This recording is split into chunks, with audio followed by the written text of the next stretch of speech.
Talking live with Detroit's police chief this noon, getting answers to your questions. Let's go live to 7 Action News reporter Jim Kurtzner. Jim. We are here with the chief, and one of the big subjects of late has been response time. Chief, you've been on the job now, what, 2 months? Yeah, 2 months. Just 2 months. Right. What can you tell the community how that will improve? Well, it is improving. In fact, it's improving because we're paying attention to it. We're putting new processes in place. We're taking what I call a deep tissue dive into it. And certainly that doesn't help the good people in the community have called the police like what we saw the other night, and they didn't get a response. But we are making some robust changes to the entire communications. I have the good fortune of having support from the state. I have a special assistant that's working with us who has dispatch and DPD experience, who's taken a robust look at the organization. We're making changes there. I've also, effective next weekend, we're launching a Chief's Duty Officer position. And what that person will do is be deployed in the field in the evenings, on the weekends, to monitor communications. Okay. But not just that, to also ensure that we're in compliance with our consent judgment.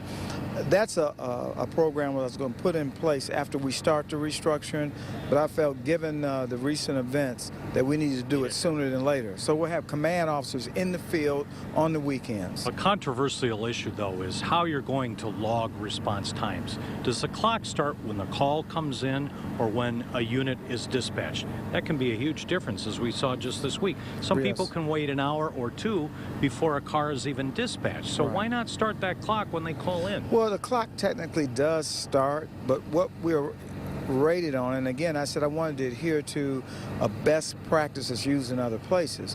When that officer gets that call, that response unit, the clock starts.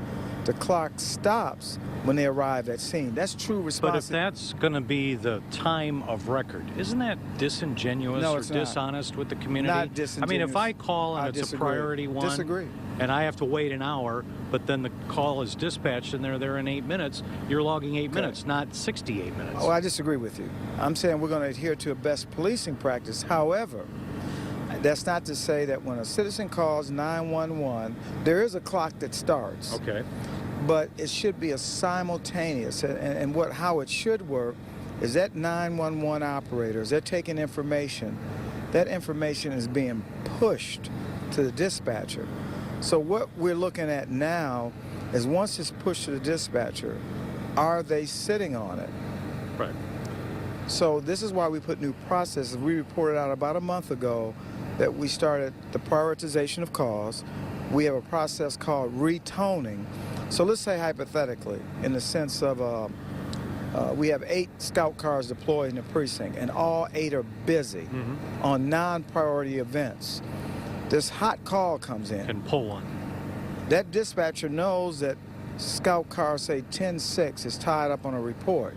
Scout 10-6 is then redirected in real time to the priority. That's the process. I'm running out of time. Chief, thank you very much. Stick around. I'm going to ask you some more questions for later on, okay? Don't run off just yet. Don't run off, okay. All right. I'm here. We're still talking. Back to you. Got a lot to talk to him about. Great information. Thank you, Jim.